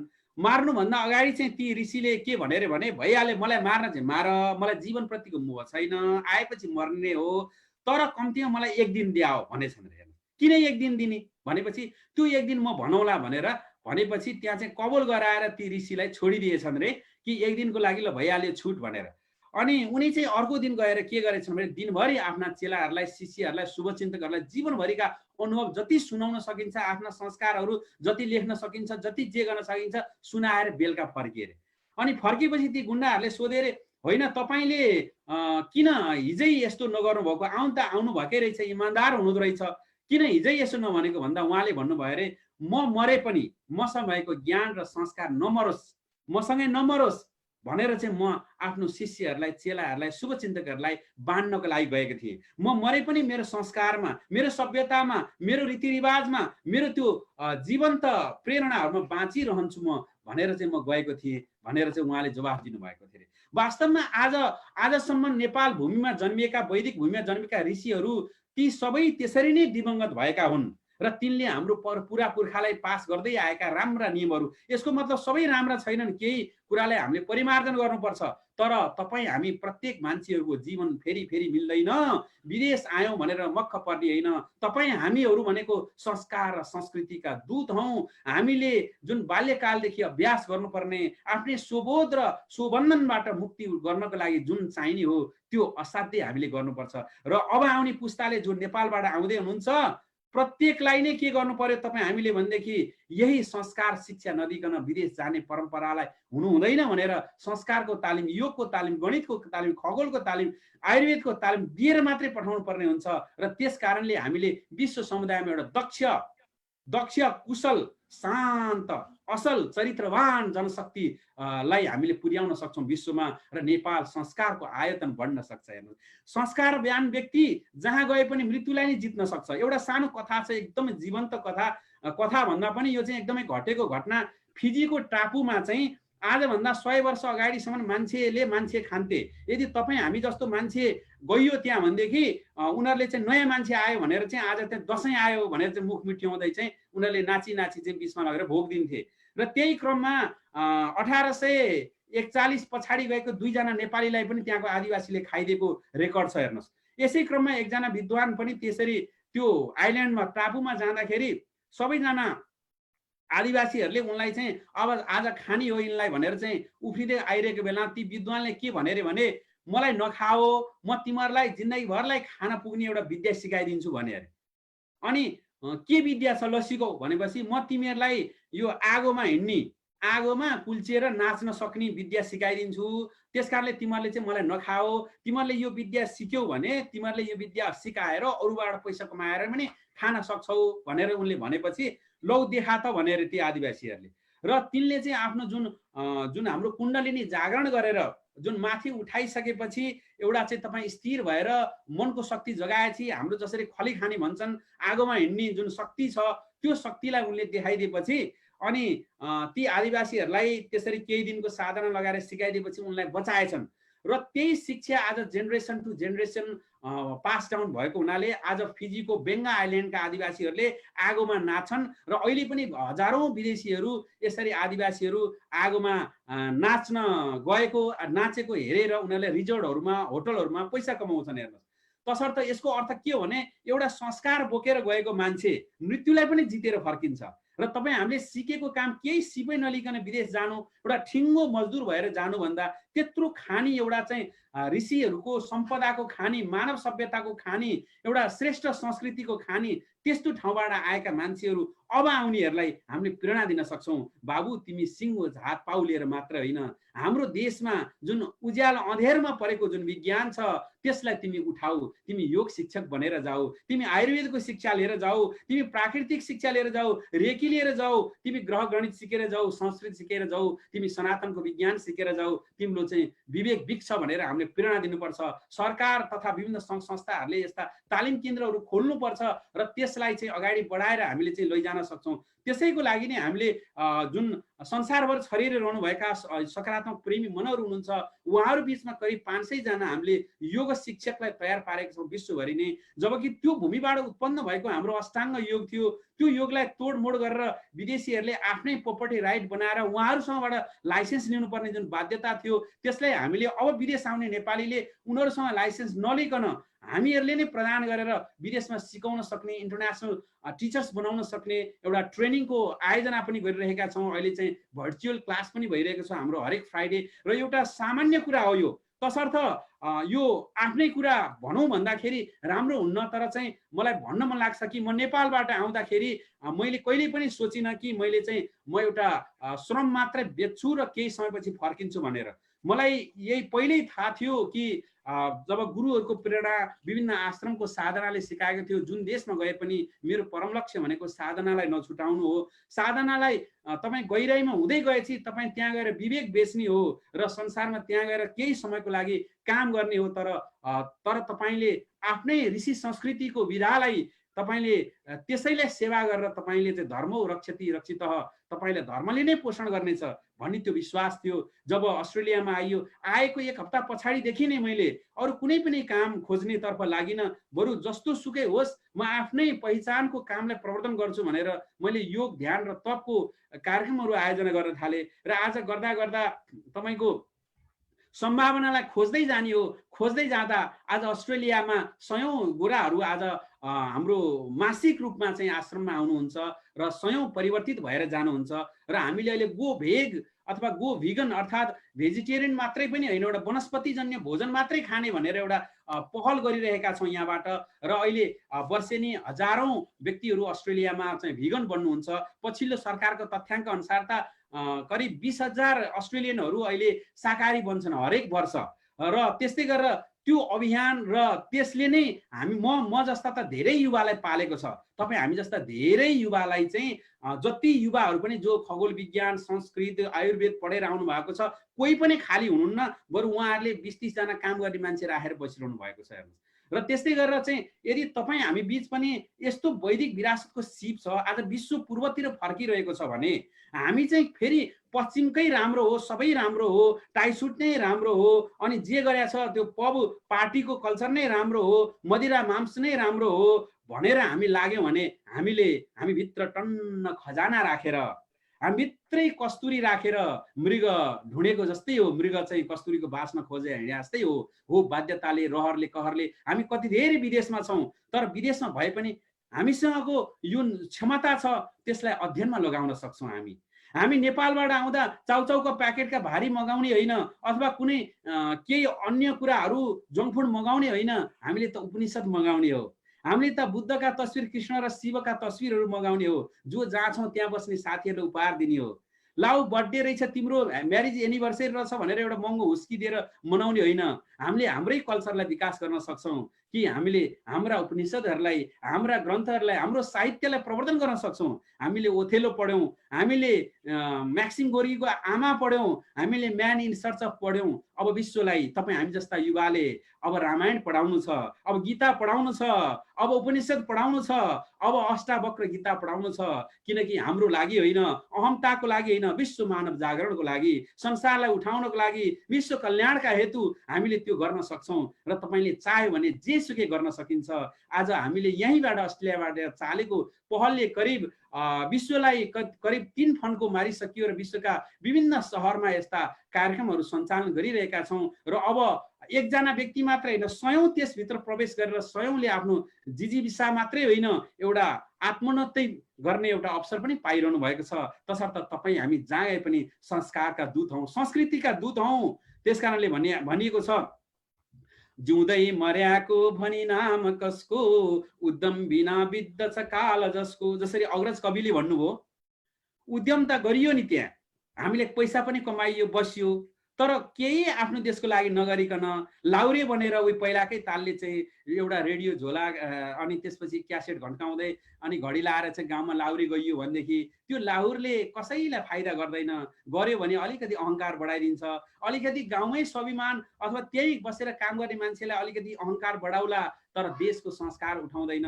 संस्कार मास्नु संसारमा धेरै व्यक्तिहरूले, धेरै शासकहरूले देश खत्तम पार्नको लागि अब आणविक हतियार प्रयोग गर्दैनन्, अब संस्कार खत्तम गर्दै हिँड्छन्। हेर्नुहोस्, तसर्थ तपाईँ हामी अहिले जागेनौँ भने अब हामीले देशको सिमाना जोगाएर मात्र नेपाल बच्नेवाला छैन। नेपालको भित्र चाल्नु पारिसकेका छन् संस्कारहरूलाई। तसर्थ हामीहरू त यसरी हरेक दिन चिच्याउनु पर्ने बेला भएको छ। तपाईँ हामी जो जहाँ हुनुहुन्छ त्यहीँबाट आवाज उठाउनु पर्ने छ। लेखेर, बोलेर, साहित्यले, कलमले तपाईँहरूले हाम्रो संस्कारलाई जोगायो भने मानव जोगिन्छ, हाम्रो लागि होइन, प्रकृति जोगिन्छ, जीव जोगिन्छ। आज मान्छेकै भक्षण गर्ने बेला भइसक्यो। यो कोरोनालाई पनि यदि हाम्रो वैदिक संस्कार थिएन भने, यदि यो चाहिँ टाढा बस्ने, अलिकति मान्छेहरूले एकअर्कालाई चाहिँ टाढा बस्ने चाहिँ एउटा संस्कार अपनाएका थिएनन् भने मानव अस्तित्व समाप्त हुने बेला यही थियो। र त्यो पनि मान्छेकै गल्तीको कारणले थियो। हो, त्यो मान्छेको गल्तीलाई बच्नको लागि अब हामीले प्रत्येकले ठाउँबाट उठ्नु छ। हामी जो जहाँ छौँ केही फरक पर्दैन। बाध्यताले, व्यवस्थाले हामी कोही कहाँ पुग्छौँ त्यो केही ठुलो कुरो होइन। जहाँ पुगेर के गर्यौँ त्यो महत्त्वपूर्ण कुरा हो। कतिले भन्न सक्नु होला देशमै बसेर केही गर्न सक्नुहुन्थ्यो नि त भनेर, कतिले तपाईँहरूलाई भन्नुभयो होला, मलाई भन्नु होला, हो बाध्यताले, रहरले, कहरले कोही कहाँ पुग्यौँ, तर हामी कहाँ पुग्यौँ र पुगेर के गर्यौँ त्यो महत्त्वपूर्ण कुरा हो।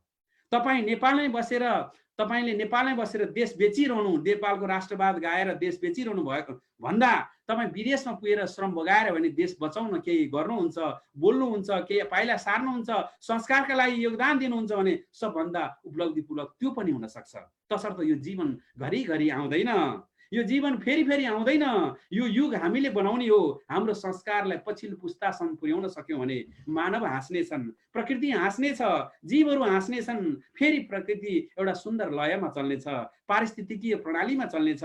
तसर्थ हाम्रो जरो र किलो, जरो भनेको हाम्रो सभ्यता हो, हाम्रो संस्कृति हो, ऋषिहरूको परम्परा हो, हाम्रो योग हो, हाम्रो ध्यान हो, हाम्रो तप हो, हाम्रो संस्कार हो, हाम्रो आयुर्वेद हो। त्यो जरोलाई किलो हामी त्यहीँ स्थित रहेर पुनः त्यहाँबाट नहल्लिकन पुनः स्थायित्व बनाएर हामी यो संसारबाट बिदा भयौँ भने ज्ञानी न अल्पी भवन्ति। त्यस कारणले त भन्नुभएको थियो विष्णु पितामहले, हे युधिष्ठिर, अब म त मर्ने बेला भइहाल्यो।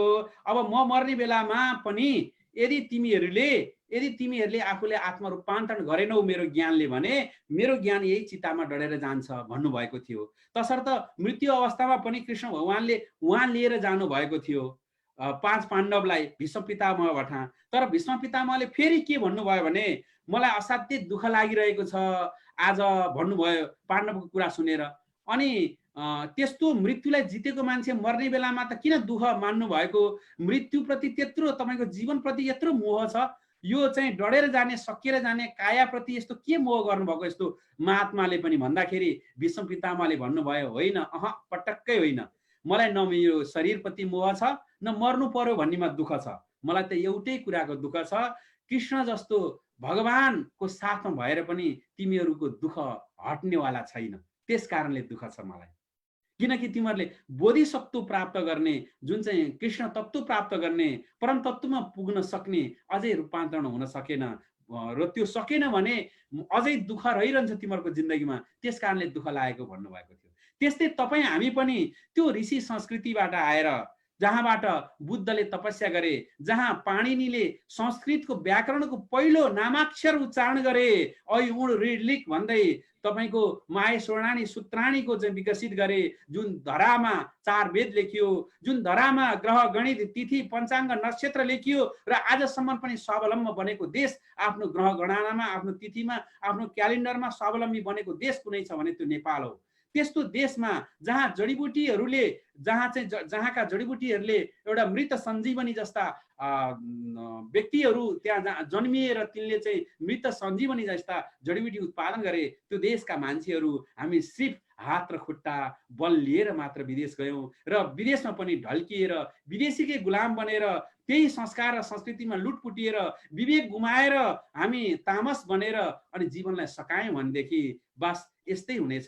त्यस्तो धरामा जन्मिएर पनि हामी भीष्म पितामहले भने जस्तो कृष्ण साथ पाएर पनि हामीले हाम्रो कन्सियसनेसलाई बढाउन सकिरहेका हुने छैनौँ। तसर्थ प्रिय बन्धुहरू, मित्रहरू, जो जहाँबाट यो आवाजसँग जोडिरहनु भएको छ, एउटै प्रण गरौँ, एउटै सङ्कल्प गरौँ, फेरि जन्मिँदैन। यो समय त भोगेर गइसक्यो। हेर्नुहोस्, बोल्दा बोल्दै कति हामीले चाहिँ पल पार गरिसक्यौँ भने अब जीवन पनि कति नै बाँकी छ। र हाम्रो पहिलो कर्तव्य तपाईँ मानव जगाउने, प्रकृति जगाउने, विश्व जगाउने, त्यो संस्कृति जुन धराबाट आयो त्यसलाई चाहिँ उठाउँ। हिलैमा भ्यागुतो बस्छ, हिलैमा कमल स्थिति, स्थानले गर्नु भिन्नै छ गुणको गति।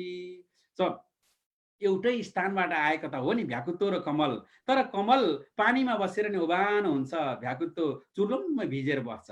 त्यस्तै गरेर तपाईँ र हामी पनि त्यही भूमिबाट आयौँ, जुन श्रेष्ठ भूमि, संस्कृतिको श्रेष्ठ र जुन चाहिँ विद्याको श्रेष्ठ, त्यस्तो आदिम सभ्यता बोकेको भूमिमा तपाईँ हामी सबैजना मिलेर पुनः हामीले एउटा विशेष कार्यको लागि अगाडि बढ्नु छ। त्यसको लागि झरोकिलो प्रतिष्ठानले जुन सत्सङ्ग गरेको छ, यो सत्सङ्ग पनि एउटा पहल हो। यस्ता सत्सङ्गहरू निरन्तर हुनु पर्यो। विदेशमा बस्ने व्यक्तिहरूले आफ्ना केटाकेटी आफू स्वयं यस्ता सत्सङ्गमा जुटिरहनु पर्यो। त्यो एउटा पहिलो कदम भयो। दोस्रो कदम, हामीले प्रत्येक ठाउँ-ठाउँमा यस्ता संस्कृतिका पाठशालाहरू, काव्यशालाहरूलाई प्रवर्धन गर्नु पर्यो विदेशमा पनि, दोस्रो पहल भयो। तेस्रो, केही 2-4 पैसा कमायो भने नेपालमा एउटा घर बनाएर त्यही ढुङ्गा माटो किनेर ढुङ्गा माटोमै सक्ने मात्रै होइन, त्यो पनि चाहिन्छ।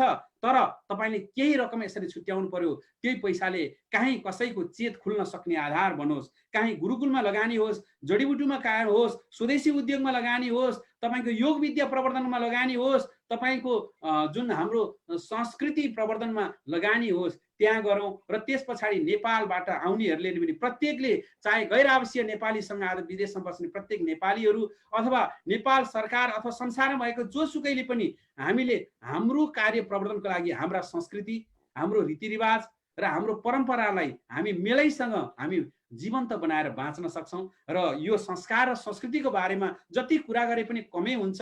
र फेरि हामी अर्को सन्दर्भ मौका मिल्यो भने अवश्य पनि जोडिनेछौँ। हामी घचघचिनुपर्छ, हामी हराइन्छ, भिडमा हराउन गाह्रो छैन, किनभनेदेखि ठुलो भिड छ विदेशको। यो आधुनिकताको नाममा मान्छेहरू अन्धो भइरहेको बेलामा, नसाले विभिन्न सुरा सुन्दरी जवान अथवा विभिन्न कुराहरूले चाहिँ मान्छे अन्धाधुन्ध भइरहेको बेलामा मान्छे हराउनु बेर छैन। तपाईँ नहराउनुहोस् र हामी सबै मिलेर फेरि एउटा संस्कारको विजय, संस्कृतिको विजयको गाथा गाउनु छ। युग युगसम्म मानव कल्याणको, विश्व कल्याणको, प्रकृति कल्याणको एउटा विशेष सन्देश प्रवाह गरिरहनु छ। ओम भवतु सब मङ्गलम, भवतु सब मङ्गलम। सबैको कल्याण होस्। पुनः पुनः हजुर जस्तो दिव्य आत्मा तपाईँहरूभित्र रहेको त्यो सात्विकतालाई म पुनः साष्टाङ्ग धन्यवाद गर्दै आजको वाणीलाई विराम गर्ने म अनुमति चाहन्छु। आदरणीय राजन लोहनीजी मित्रज्यू, त्यस्तै गरेर झरोकिलो परिवार, योग चौतारी तथा प्रत्येक व्यक्तिहरू जो जहाँबाट हेर्नु भएको छ, हजुरहरू संस्कृतिको दूत हुनुहुन्छ। हजुरहरूमा पनि कोटी कोटी नमन गर्दै म कुनै त्यस्तो सवाल भयो भने चर्चामा आउने वाचा गर्दै बिदा हुन्छु। ओम नमस्कार। हजुर गुरुदेव, यहाँलाई धन्यवाद। र हामीसँग यो सत्सङ्गमा जोडिनु भएका सम्पूर्ण दिव्य आत्मा र हामीलाई फेसबुकबाट प्रत्यक्ष प्रसारण सुनिरहनु भएका सबैमा नमन।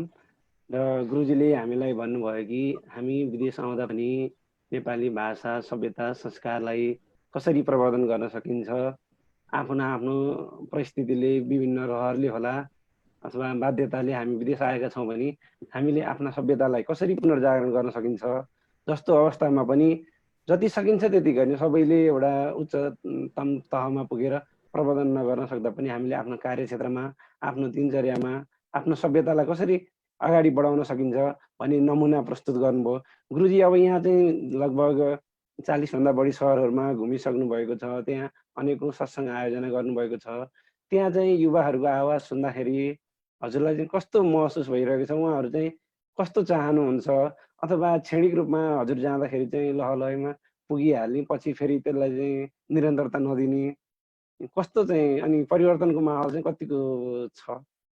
हजुर धन्यवाद राजनज्यू, असाध्यै मिठो प्रश्न गर्नुभयो। खास गरेर अहिलेसम्म सहरकै हिसाबले 150 भन्दा बढी सहर नै भइसक्यो होला र विभिन्न स्थानमा कहाँ पुग्यो कति गइयो भन्दा नि जहाँ पुगे पनि युवाहरूको बिचमा जुन चाहिँ अहिले उर्वर युवा शक्ति छ त्यहाँ पुगिन्छ। युवाहरूसँग एउटा नयाँ चेत हुन्छ, जोस हुन्छ, जाँगर हुन्छ। तर युवासँग एउटा खतरा पनि के हुन्छ भने ऊ नराम्रोमा तुरुन्त बहकिने पनि हुन्छ। हेर्नुहोस्, तसर्थ यो संसारको रीतै हो कि मान्छेसँग चाहिँ 90% मान्छेहरू चाहिँ जताबाट प्रभाव पर्छ त्यतै चाहिँ लाग्छ। 5% मान्छे खराबतिर मात्रै र 5% मान्छे राम्रो बाटोतर्फ मात्रै जान्छ भनिन्छ। तसर्थ विभिन्न ठाउँमा पुग्दाखेरि उहाँहरू बिच एउटा चाहिँ आफ्नो संस्कार संस्कृतिप्रतिको प्रेम, नेपाल छोडेपछि नेपालप्रतिको प्रेम अगाध भएको देखिन्छ।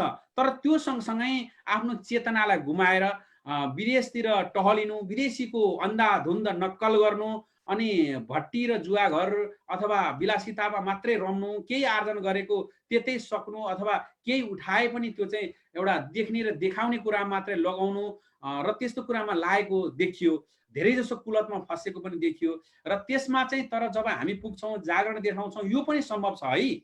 नेपालमै बसेको मान्छेले त्यो भन्दाखेरि उहाँहरूलाई चाहिँ अपच हुन सक्छ, तर विदेशमा आएर पनि यो सम्भव छ। हामी अस्ट्रेलियाको युनिभर्सिटीमा पढाए पनि टुपी लगाएरै पढाउन जाँदाखेरि पनि कसैले केही भन्दैन। भन्यो भने संस्कार र संस्कृतिको उच्चतम त्यो चाहिँ प्रस्तुति हो। हामी साकार बनेरै पनि हामी चाहिँ यहाँको ठुला ठुला साइन्टिस्टहरूको डिनरमा जान सक्छौँ भन्ने कुराको जुन उदाहरण पेश गरेपछि अब उहाँहरूलाई चाहिँ अहिले विश्व परिवेश बताएपछि धेरै उहाँहरू चाहिँ प्रभावित हुनुभएको छ।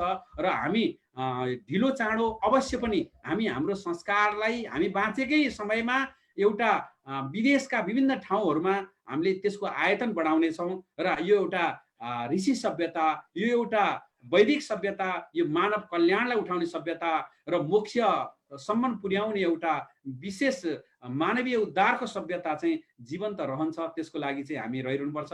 र धेरैमा निराशावादिता हुनुहुन्छ, त्यो निराशालाई जगाउने पनि हाम्रै संस्कृतिमा छन्। तपाईँको पहिलो कुरो त भोजनबाट, दोस्रो कुरो दिनचर्या ठिक समयमा सुत्न नसके पनि ड्युटी भयो कहीँ कसैको त्यस्तो छ भने पनि कम्तीमा तपाईँको आफ्नो शरीरको ऊर्जा अनुसार ऊर्जा प्राप्त गर्नलाई निश्चित समयसम्म सुतेर एउटा दैनिक तालिका बनाउने, आफैलाई समय दिने र त्यो एउटा दिनचर्या हामीले बाँड्न सक्यो भने अवश्य सकिन्छ। यो युवा उमेरमै गरियो भने मात्रै हो। वृद्धावस्था भएपछि न शरीरले साथ दिन्छ, न खल्तीले साथ दिन्छ, न परिवारले साथ दिन्छ। तसर्थ यही बेलामा हामीले जहाँ बसेर पनि यो उठान गर्न सकिन्छ भन्ने चाहिँ मेरो सन्देश हो। त्यो धेरैजनाले आशावादी पनि बन्नुभएको छ राजनज्यू। हजुर गुरुजी, हजुरको यो जुन संस्था छ विश्व शान्ति तथा अध्यात्म विज्ञान, यसले चाहिँ अब यसलाई चाहिँ हामीले अथवा विदेशमा रहेका साथीहरूले चाहिँ सम्पर्क गर्नु पर्दाखेरि चाहिँ कसरी सम्पर्क गर्न सकिन्छ? हजुर एकदमै राम्रो कुरा। हजुरले विभिन्न देशका हाम्रा प्रतिनिधिहरू हुनुहुन्छ र उहाँहरूलाई नै सम्पर्क गर्न सक्नुहुन्छ। अब इमेल अहिले त प्रविधिको माध्यमले इमेल मार्फत gspss.org मा वेबसाइटमा गएर पनि उहाँहरूले त्यहाँ कन्ट्याक्टमा गएर आफ्नो इमेलहरू राख्न सक्नुहुन्छ र विभिन्न स्थानको देशको प्रतिनिधि बनेर पनि आफ्ना कार्यक्रमहरू प्रवर्धन गर्न सक्नुहुन्छ। हामीले चाहिँ युएनसँग समेत साझेदारी गरेका छौँ। सम्भवतः नेपालीहरूले सञ्चालन गरेको संस्था युएनसँग मिलेर काम गरिरहेको र विश्व संस्कार र संस्कृति र साहित्यमा प्रवर्धन गर्ने संस्थाको रूपमा हामीले यसलाई सञ्चालन गर्ने एउटा जिम्मेवारी पाएका छौँ। र सबैजना जोडिएर विश्व सञ्जालमा हामी जोडिएर अझ हाम्रो संस्कार र संस्कृतिलाई मजबुत पार्न सक्छौँ। यहाँहरूले इमेल मार्फत अथवा फोन मार्फत अथवा वेबसाइट मार्फत, विश्व शान्ति अध्यात्म विज्ञान समाजको वेब पेज मार्फत अथवा फेसबुक पेज मार्फत पनि जोडिन सक्नुहुनेछ। हजुर गुरुजी धन्यवाद यहाँको महत्त्वपूर्ण समयको लागि। जय होस्। गुरुजीले चाहिँ हामीले पनि विदेशमा रहेका नेपालीहरूलाई एकजुट बनाउनुपर्छ। हाम्रा भाषा, सभ्यता, संस्कृति, देशको वस्तु इत्यादि हामी विदेशबाट फर्किँदाखेरि गुरुले भने चाहिँ एउटा रेडियो लिएर मात्रै फर्किने होइन, यहाँ सिकेका ज्ञान सिपलाई पनि हाम्रो मौलिकता अनुसार कसरी प्रवर्धन गर्न सकिन्छ र हामी बिचमा कसरी सहृदयता बढाउन सकिन्छ। आज हाम्रो यो जुन यो कार्यक्रम आयोजना गरेको संस्था छ, यसको नाम नै सहृदयता अन्तर्राष्ट्रिय छ। यसमा कुनै सीमा छैनन्, देशका सीमाहरू छैनन्। जसरी हामी सुख प्राप्तिको लागि समान हृदय लिएर अगाडि बढ्छौँ भने, हाम्रो समान उद्देश्य लक्ष्य छ भने हामी भिन्न भिन्न रूपमा किन वाद विवाद गरेर समय नष्ट गर्ने। ऋग्वेदको यो सन्देश बोकेर हामी संसारभरि अहिले लगभग हामी पनि 20 भन्दा बढी देशहरूमा चाहिँ यसका शाखाहरू प्रवर्धन गरिरहेका छौँ। यहाँहरू सबैलाई यो महाअभियानमा जोडिनको लागि आह्वान गर्दछु। यसमा तपाईँको कुनै पनि जाति, भाषा, धर्म, सम्प्रदायले छेक्दैन। यो एकदम विशुद्ध हाम्रो दर्शनलाई, चिन्तनलाई, मननलाई र सबैको लागि सुखको एउटा बाटो, मार्ग निर्देशन गुरुले भने चाहिँ गुरु र हामी सहकार्य गरिरहेका छौँ। लामो समयदेखि गुरुले हामीलाई धेरै पटक आएर यही कतारमा पनि आएर सत्सङ्ग गराउनु भएको छ। युवाहरूलाई चाहिँ ऊर्जा दिइरहनु भएको छ भने यस्तै महाअभियानमा तपाईँहरू हामी सबै मिलेर अगाडि बढौँ र यस महाअभियानमा जोडिनको लागि अहिले हामीलाई जति सुनिरहनु भएको दिव्य आत्माहरू हुनुहुन्छ उहाँहरू सबैलाई आह्वान गरे।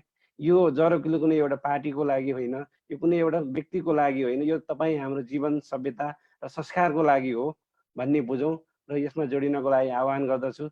र हामी देशभन्दा बाहिर आइसकेपछि राजनीति होइन है, हामीले गुरुले भने जस्तै भाषा, धर्म, सभ्यताको प्रवर्धन गर्ने हो, विकास गर्ने हो, यहाँका राम्रा कुराहरू छन् भने लाने हो र हामीले जरो मूल नेपाललाई बनाउने र केन्द्र पनि नेपाललाई नै बनाउने। यदि त्यो बनाउन सकिएन भने हामी विश्व सभ्यताबाट हामी विलिन हुने अवस्था आउँछौँ। कतिपय देशहरू अहिले भाषा छैनन्, सभ्यता छैनन्, लिपि छैन भने हामी बहुभाषा, बहुसंस्कृति छ, यसलाई हामीले अझै समय सधैँमा प्रवर्धन गरौँ भन्दै यहाँहरू समक्ष आजको यो सत्सङ्गलाई अन्तिम चरणमा आएको पनि जानकारी गराउँछु। र यदि हामी यहाँ सहभागी मध्ये कसैलाई केही जिज्ञासा छ भने कृपया आफ्नो माइक म्युट अन गरेर राख्न सक्नुहुनेछ।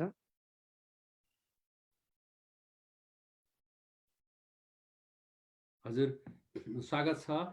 यहाँ च्याटमा लेखिरहनु भएको थुप्रै देखियो। कमला पाण्डे तिवारीज्यूले लेख्नु भएको छ असाध्यै राम्रो अमृतवाणी भनेर। त्यस्तै गरेर कृष्ण रिमालज्यूले पनि मिठो कुरा लेख्नु भएको छ, सादर नमन भनेर। त्यस्तै करण विवशज्यूले, धीरेन्द्र चन्द्र चौडारीज्यूले, त्यस्तै माया सापकोटा, अनि त्यस्तै गरेर अनुष्का कडारियाले र करुणाकर भट्टज्यूले गुरु प्रणाम, असाध्यै राम्रो कार्यक्रम भन्नुभएको छ राधिकाज्यूले। र त्यस्तै गरेर टिकाराम ढकालज्यूले, अनि त्यस्तै गरेर हरिज्यूले र मनन योग्य वाणी भनेर यस्तै विभिन्न व्यक्तित्वहरूले यहाँ चाहिँ राखिरहनु भएको छ। अब हामी फेसबुकमा पनि धेरै लेख्नु भएको छ, त्यो लिनलाई त समय नहोला, तर जो यहाँ हुनुहुन्छ उहाँहरूले केही न केही प्रस्तुति राख्न सक्नुहुन्छ। कमलाज्यूले के भन्न चाहनु भयो जस्तो छ। हजुर हजुर नारायणम गुरुदेव, हजुरहरूलाई पनि यहाँ राजन लोनी भाइ पनि हुनुहुन्छ, हजुरलाई पनि धन्यवाद दिन चाहन्छु। यो एकदम सुनौलो अवसर हामीलाई प्रदान गर्नुभएको छ। अनि यहाँका अति नै अमृत रूपी वाणी नै हुन्छन्, अति नै ऊर्जाशील हुन्छन्। हामीले हेर्दाखेरि पनि कसरी कहाँबाट यति धेरै ऊर्जा आएको होला, कसरी बोल्ने होला, कसरी वाणीहरू कसरी आउँछन् होला भन्ने हामीलाई नै अचम्म लागिरहेको हुन्छ। यहाँको जुन शक्ति कस्तो भित्रबाट एकदमै शक्ति आएर हजुरले चाहिँ हामीलाई एकदमै ऊर्जा दिनुहुन्छ। यहाँका वाणीबाट हामी असाध्यै प्रभावित पनि हुन्छौँ। मैले हजुरलाई ज्ञान विज्ञान प्रतिष्ठानमा चैतन्य गुरुज्यूले हजुरलाई गर्दा पनि म प्रत्येकचोटि फलो चाहिँ गरिरहेको छु। र मलाई चाहिँ एउटा जिज्ञासा के लागेको थियो भने हजुरले पनि सायद चलाउनुहुन्छ होला, यो जुमद्वारा छ होला हजुरको पनि कुनै प्रोग्राम, कुनै बार दिन गते। म त्यसमा पनि जोइन हुन चाहन्छु। मैले धेरै कोसिस पनि गरेँ, हजुरलाई मैले एड पनि गरेँ, भएन, क्यान्सल भयो। मेसेज पनि गरेकी थिएँ, त्यो पनि त्यति ऊ भएन, रिप्लाई भएन। सायद हजुरले पाउन सक्नु भएन होला होइन। मैले चाहिँ आज यहाँबाट भन्न चाहेँ हजुरको जुन प्रोग्रामहरू यदि हुन्छ भने म पनि त्यसमा सहभागी भएर अलिकति त्यसको अलिकति ज्ञान लिन चाहन्छु अथवा सुन्न चाहन्छु, जति सुनिन्छ होइन त्यसमा चाहिँ सहभागी हुन चाहन्छु यदि मिल्छ र सम्भव हुन्छ भने। हजुर अवश्य पनि कमला पाण्डे तिवारीज्यू, हजुरको यो इजरायलबाट हो। इजरायलबाट भन्नुभयो। हजुर म इजरायल इजरायलबाट एकदमै हजुरलाई नमन छ र हजुरले एउटा प्रतिनिधि प्रश्न गर्नुभएको छ, धेरैले सोधिरहनु भएको। र हाम्रो चाहिँ हरेक शनिबार अस्ट्रेलियाको 8 बजे हामी चाहिँ यहाँबाट यस्तै उत्प्रेरणात्मक मानव उत्प्रेरणात्मक सत्सङ्ग भनेर र हामीले जब निराश भइरहेको मनलाई अथवा थाकेको अनुहारलाई, आभालाई, कान्तिलाई शब्दहरूद्वारा हाम्रो अनुभवबाट कसरी जगाउन सकिन्छ भनेर हरेक शनिबार चाहिँ यो सत्सङ्ग हुन्छ, मानव उत्प्रेरणा सत्सङ्ग भनेर। हजुरहरूलाई एकदमै स्वागत छ। र त्यस्तै गरेर यस्तो खोजीहरू चाहिँ जुन हामी यसरी विदेशमा बसिरहन्छ नि, हामीलाई धेरै आवश्यकता पर्दो रहेछ। किनभने हामी धेरै कुराहरू हामीलाई चाहिँ मनस्थिति हाम्रो धेरै पीडा भइरहेको हुन्छ होइन। हामी यसरी काम गरेर बाहिर बसिरहेका हुन्छौँ, हाम्रो धेरै पीर चिन्ता टेन्सनमा हामी धेरै डुबिरहेका हुन्छौँ। यस्तो यो धेरै कुराहरू हामीले एउटा ऊर्जाशील शब्दहरू बाणीहरू हामीले श्रवण गर्न पायौँ भने हामीलाई केही न केही भित्रैदेखि एकदम खुसी हुन्छ। हामीलाई पनि आफूलाई गर्नु पर्दो रहेछ, गर्ने है, अगाडि जाने है, यस्तो निराश भएर बस्नु हुँदो रहेनछ भन्ने अलिकति ज्ञान पनि हुन्छ होला जहाँसम्म होइन। त्यही भएर पनि मैले हजुरलाई मैले धेरै फलो चाहिँ गरिराखेको थिएँ। त्यही त अब हजुर अलिकति व्यस्त मान्छे भन्नाले व्यस्त, अब जताततै टाइम पनि दिनुपर्ने, त्यही भएर पनि होला सायद भने। अनि त्यही भएर म चाहिँ जोडिन चाहन्छु। लिङ्कहरू कसरी पाउने होला, के होला, कसरी होला, कहाँबाट कन्ट्याक्ट गर्ने होला भनेर मैले चाहिँ खोजिराखेको थिएँ। म पनि हजुरको सत्सङ्गमा सहभागी हुन चाहन्छु।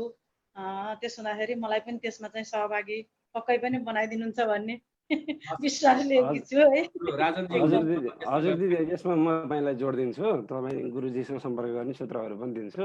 मलाई यसो मेसेज गरेर सम्झाइदिनु होला। राजन भाइसँग कुरा गर्छु नि त। राजुजीले हजुरलाई एकदमै धन्यवाद, एकदमै आभारी छु है, कृतज्ञता भए एकदमै हजुरका बाणीहरू श्रवण गर्न पाएर।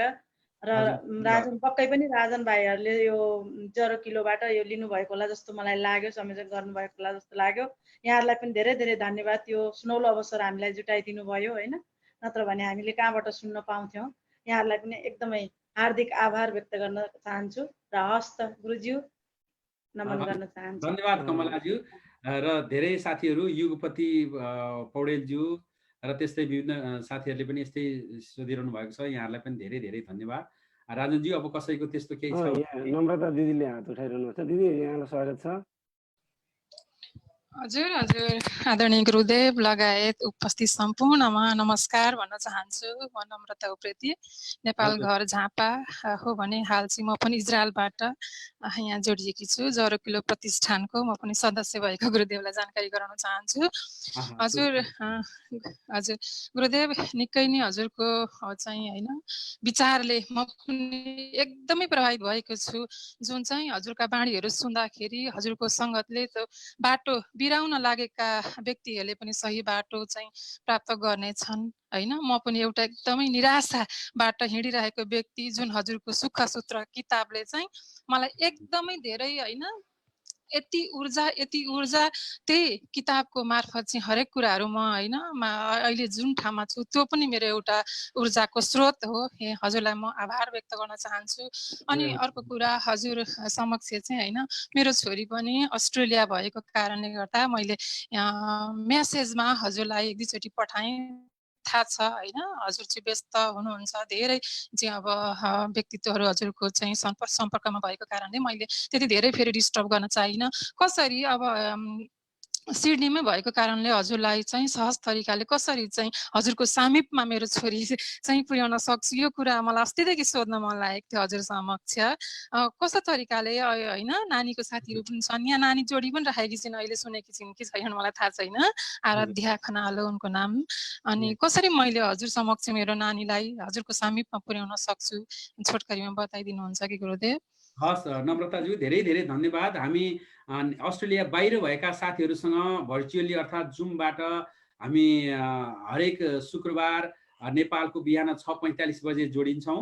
र त्यस्तै अस्ट्रेलियामा रहनुहुने र यस्तै प्रिय मित्रहरू जो चाहिँ विद्यार्थी हुनुहुन्छ, नवआगन्तुक हुनुहुन्छ, सम्पूर्णलाई नै हामीले यहाँको अस्ट्रेलियाली सरकारसँग अनुमति लिएर उहाँहरूकै सहयोगमा चाहिँ हरेक आइतबार हामीले चाहिँ साधनाको प्रशिक्षक बनाउने हिसाबले सबैले जसले सुनिरहनु भएको छ यो पेन्ससको ओल्ड्स पार्कमा हामी चाहिँ बिहान 7 बजेदेखि शिविर सञ्चालन गर्छौँ। र अझै हामीलाई चाहिँ यो टेलिफोन अथवा इमेलबाट पनि सम्पर्क गर्न सक्नुहुनेछ। र धेरै अस्ट्रेलिया आउनुभएका भाइ बहिनीहरूले एउटा नयाँ बाटो पेसा पनि अपनाइरहनु भएको छ भनेदेखि हामीले यो साधना शिविरहरूमा कतिपयलाई त्रिदिवसीय शिविर अथवा कतिपयलाई दैनिक साप्ताहिक शिविर पनि छ, त्यसबाट पनि गरिरहेका छौँ। र हामी जो जहाँ भए पनि हाम्रो विद्या र ज्ञानमा हरेकको हक हुन्छ, कुनै पनि व्यक्तिको पेवा हुँदैन। हामी त एउटा माध्यम हौँ र परमात्माले हामीलाई एउटा बहाना र मिडिएटर मात्रै बनाएको हो। यो सर्वस्व ज्ञान यो ऋषिको अथवा महात्माहरूको यो चाहिँ परमात्माको हो। त्यसको लागि हामी जो जहाँ छौँ पुल बनिराखौँ। जसरी राजनजीले भन्नुभयो, अहिले मेरो सम्पर्क सूत्रहरू उहाँले पनि दिन सक्नुहुन्छ हजुरहरूसँग कुनै त्यस्तो भएमा। र प्रत्यक्ष अप्रत्यक्ष रूपमा हामी the mind power society YouTube च्यानलमा पनि हजुरले कमेन्ट गरेर आफ्नो इमेल छोड्नु भने म त्यहाँबाट पनि हजुरलाई पछ्याउन सक्छु। हाम्रो टिमहरूले त्यहाँबाट पनि हजुर समक्ष जुटाइदिनुहुन्छ। र जो जहाँ छौँ यो जिन्दगीलाई सुनौलो पार्ने हो, तसर्थ परोपकार गर्दा गर्दै ढल्न पाइयोस्, आनन्द मनले चितामा जल्न पाइयोस्, खाँचो पर्यो भने दुनियाँलाई चिहानबाटै सञ्जीवनी बुटी बनेर फल्न पाइयोस्, फल्न पाइयोस्। नमस्कार, सबैलाई कोटि प्रमाण। आभार गुरुदेव। अब समय धेरै सकिसकेको छ, अरू जिज्ञासा पनि थियो होला आज अब होइन, अघि प्रवचनका कुराहरू। हस् गुरुदेव, आभार। अर्को समयमा हामी फेरि कुराकानी गर्नेछौँ। हस्, छोटो छ भने राखौँ, नभएदेखि अब अर्को पटक पनि भइहाल्छ हजुर। होइन अब हजुर गुरुदेव, म पनि एउटा होइन एउटा गुरु ऋषि मुनि महात्माहरूको एकदमै सम्मान आदर गर्ने व्यक्ति र हजुर जस्तो व्यक्ति चाहिँ अस्ट्रेलियामा भएको कारणले मेरो पनि नानीलाई त्यहाँ चाहिँ होइन चाहिँ हजुर समक्ष पुर्याउनु पनि ठुलो कुरा हो जस्तो मलाई लाग्छ। अब अहिलेका अब 18-19 वर्षका केटाकेटीलाई चाहिँ हजुरका बाणीले होइन नराम्रो बाटो त पक्कै पनि जाँदैनन् होला, तर पनि सुनिसकेपछि अझ अरूलाई पनि प्रेरणा दिएर हौसला दिएर चाहिँ अघि हजुरले भन्नुभयो नि आफ्ना धर्म संस्कृति जुन उनीहरूको चाहिँ जन्मदिनलाई पनि हाम्रो मौलिक संस्कार संस्कृति अनुसार नै मनाउन सक्यो भने ठुलो कुरा भनेर भन्नुभयो पक्कै पनि। र हजुरले अघि प्रवचन दिने क्रममा अब हामी त एउटा 8-9 घण्टा अगाडि बनाएको खाना पनि होइन भोलिको दिनमा नखाने त्यस्तो चाहिँ पद्धतिबाट आएका एउटा अब विदेश आइसक्ने बित्तिकै अब प्याकेटमा प्याक गरेको ब्रेडहरू खान्छौँ भनेर भन्नुभयो नि। अब अहिले केटाकेटीहरू अब अहिले त्यति जुन सजिलो सोचिन्थ्यो नेपालमा हुँदाखेरि बाहिर गइसकेपछि काम पढाइ अनि आफै सबै थोक गर्दा के त्यस्तो पनि सम्भव हुन्छ होला र फ्रेस दिनै पछि खाना पकाएर खान सक्ने सम्भावना पनि हुन्छ गुरुदेव? यसको बारेमा मलाई बुझ्नु मन लागेको छ। सही कुरा भन्नुभयो, यहाँलाई धेरै धन्यवाद। यो चाहिँ विदेशीका 1 करोड जनताले सम्झिने यही हो। नेपालमा त सम्भव छैन 3 घण्टा अगाडि बनाएको खाना, अब कहाँ विदेशमा सम्भव छ, काममा जानुपर्छ, के पर्छ, अब शाकाहारी हुन पनि सकिँदैन भन्ने प्रश्नहरू आउनुहुन्छ। तर जहाँ इच्छा त्यही उपाय, खाने मुखलाई जुङ्गाले छेक्दैन।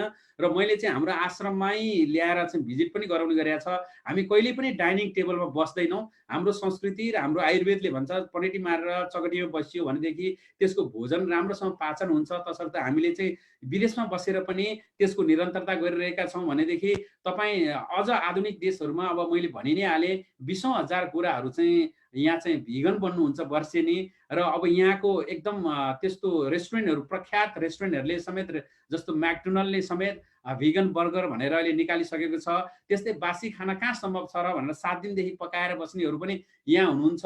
र त्यस्तोमा चाहिँ तपाईँको पहिला दाउरा खोज्न जानु पर्थ्यो, आगो फुक्नु पर्थ्यो, तैपनि आमाहरूले बासी खानु हुँदैन भन्नुहुन्थ्यो भने अहिले ग्यास किट्ट पारेपछि बल्छ, धारो स्वाट्ट खोलेपछि ग्यास नजिकै किचनमा हुन्छ।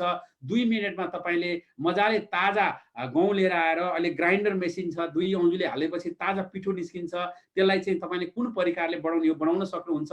सबभन्दा ठुलो कुरो चाहिँ बानी बनाउन सक्नु पर्यो। र हामीले जसरी कुद्दै गएर पेट्रोल सकियो भने गाडीमा ला पेट्रोल सकियो भनेर मर्तेल हाल्दैनौँ, ला यसमा पानी हालेर चलाउँ अथवा के हिलो हालेर चलाउँ भन्दैनौँ। हामी पेट्रोल नै भएको ठाउँमा पुग्छौँ।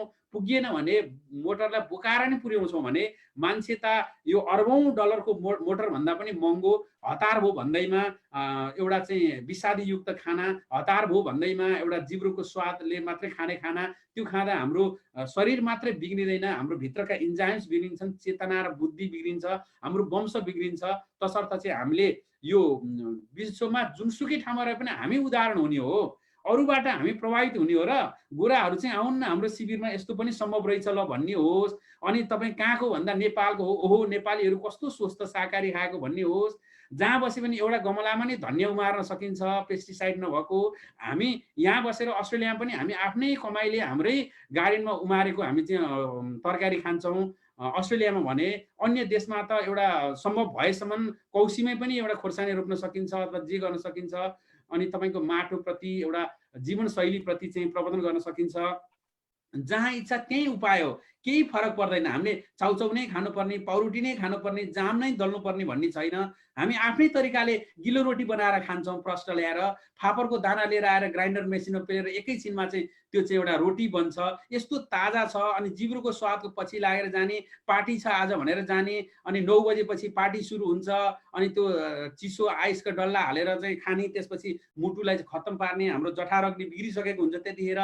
अनि त्यसपछि चाहिँ त्यो चाहिँ अब जाडो महिनामा कपडा पनि कम लगाएर 10 बजेतिर डिनर खायो। त्यो डिनरमा पनि अब भित्र किचनमा बनाएको न प्रेम छ न करुणा छ, विभिन्न रिस राग हतारमा बनाएका विभिन्न ऊर्जाहरू परेका छन्, कहिलेदेखिको बासी छ।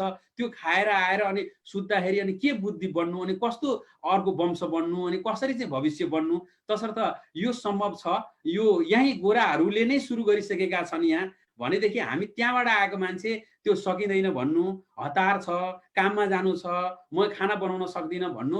तपाईँले त्यो चाहिँ पाउरोटी बनाएर ल्याएको पाउरोटी तताएर जाममा दलेर खाने बेलासम्म तपाईँको गिलो रोटी पकाउने कि अथवा अर्को चाय सिड बनाउने कि अथवा चाहिँ अर्को के बनाउने तयार भइसक्छ। अझ यो विश्व यहाँ त हामीले छानी छानी विश्वभरका सागसब्जी भेजिटेबलहरू छानेर खान पाउँछौँ। कतारमा इजरायलमा पनि त्यही हो तपाईँको। भनेपछि यो बाहना मात्रै हो, अझ सजिलो भएको छ। हाम्रो बारको पालामा भन्दा अझ सजिलो भएको छ। बारले त कति दाउरा, चिसो दाउरा ओसिएको कति बेर लाएर ढुङ्ग्रीले टुई टुई फुकेर हरेक गरेर त पनि ताजी खानुहुन्थ्यो भने हामी त्यहीँ छ। समय धारो त्यहीँ छ, किचनमा आगो त्यहीँ छ, प्याट्ट पार्दा बल्ने। अब तपाईँको हरेक कुराहरू स्रोत साधन छन्, घट्टको सट्टा ग्राइन्डर प्रयोग गर्न सकिन्छ, हरेक कुरा छ। तसर्थ जब मानवीय चेत खुल्छ नि, चेत खुलेपछि संसार नै हाम्रो लागि स्वर्ग बन्छ। अनि त्यस कारणले गर्दाखेरि भनिन्छ एउटा योगी भोगी मान्छे संसारमा स्वर्गमा लगाए पनि त्यो रोगी नै हुन्छ अरे। भोगी स्वर्ग पस्यो भने पनि त्यो स्वर्गलाई नै रोगी बनाएर फर्किन्छ अरे। योगी चाहिँ नरक गयो भने पनि त्यो नरकलाई नै स्वर्ग बनाएर फर्किन्छ अरे। तसर्थ तपाईँ हामी जहाँ छौँ त्यहाँ कुन ठाउँमा के खाइरहेको छ, ओहो त्यसले के भन्ला फेरि भनेर त्यसरी गयौँ भनेदेखि हामी आफू बन्न सकिएन, हामी अरूको दास बनियो। हजुर हजुर गुरुदेव, यो चाहिँ अब हामी त बुझ्ने पायौँ। यही कुरा चाहिँ प्रत्यक्ष रूपमा होइन छोराछोरीले बुझ्न पाए भने कति राम्रो हुन्थ्यो होला भन्ने कुरा हो गुरुदेव। हजुर यसरी नै तपाईँ हाम्रो सत्सङ्गले यस्तै सिरिजले अवश्य पनि त्यो सम्भव छ। हजुर, खाना त एकदम शाकाहारी खाना खान्छन् नानीले होइन। र पनि अस्तिदेखि मैले हजुर समक्ष चाहिँ भेटाउन चाहिँ खोजेको कति धेरै हो। अब अघि हजुरले जुन कुरा महिला पैसासँग कमाउनु मात्रै मैले होइन नानीलाई त्यो कुराको वचन गराएरै मैले पठाएको भरिसके बाहिर नजाऊ, गए पनि सीमित समयमा गएर आफ्नो देशमा फर्किऊ भन्ने कुराहरू गरेको हुन्छ भनेरै गएकी छिन्। यस्तो हजुरको जस्तो अघि जुन कुरा प्यार होइन पाउनु मात्रै ठुलो कुरो होइन, कमाएको आर्जन गरेको केही सम्पत्ति चाहिँ सही ठाउँमा चाहिँ लगाउन सके उनीहरूको भित्रैबाट आफै प्रेरणा जाग्ने माध्यम गुरुहरू पनि त हुनुहुन्छ नि त। त्यही भएर अहिलेदेखि नै सुरुवाती चरणबाट हजुरको समीपमा चाहिँ मैले पनि मेरो छोरीलाई पठाउन सक्यो भने एउटा असल आमा भएको पनि भूमिका वहन गर्न सक्ने कि भन्ने मेरो मनसाय गुरुदेव नमन गर्न चाहन्छु। हजुर जस्तैको यहाँ चाहिँ लाखौँ लाख छोराछोरीहरू छन्। ती छोराछोरीहरू पनि सत्सङ्गमा जुट्न सक्छन् र यही सत्सङ्ग मार्फत नै उहाँहरू आउन सक्नुहुन्छ, जीवनलाई उज्यालो बनाउन सकिन्छ। धेरै धेरै धन्यवाद नम्रताज्यू। हजुर धन्यवाद दिदी। अब हामी चाहिँ लगभग अन्तिम चरणमा आएका छौँ। बढीमा अब एउटा प्रश्न लिन सक्छौँ। कोही हुनुहुन्छ भने कृपया। हजुर नमस्कार गुरुदेव, म टिकाराम ढकाल बोल्दैछु। हजुर नमस्कार, सुस्वागतम टिकाराम ढकालज्यू। मैले यहाँ मेसेजमा लेखेको थिएँ एउटा प्रश्न। एउटै भान्सामा खाना खाने साथीले मांसाहार गर्छ, तर अब म चाहिँ शाकाहारी।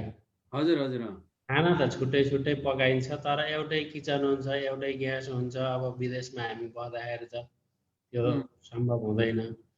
तर त्यसरी खाँदा या त्यसले कुनै असर गर्छ कि गर्दैन? हामीले खाँदा त शाकाहारी नै खाइन्छ, तर हाम्रो गाउँतिर भनिन्छ नि एउटै भान्सामा मासु ल्याउन नदिने, यस्ता कुराहरू हुन्छन्। अब यहाँ त त्यो सम्भव अलि नहुने।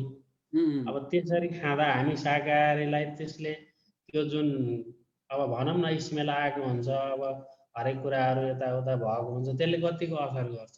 हजुर, मुख्य कुरो चाहिँ मनले हाम्रो चाहिँ सबभन्दा ठुलो कुरो चाहिँ मनले चाहिँ ग्रहण गर्नु भएन, हाम्रो हृदयले ग्रहण गर्नु भएन। कतिपय मान्छेहरू मुखले ग्रहण गर्दैनन् तर हृदयले ग्रहण गरिरहेका हुन्छ। अब हामी एकदम सँगै छ, जुन चाहिँ देश धर्म, काल धर्म, परिस्थिति धर्म भनिन्छ, ठाउँ अनुसारको स्थिति अनुसारको हामी रहनुपर्छ।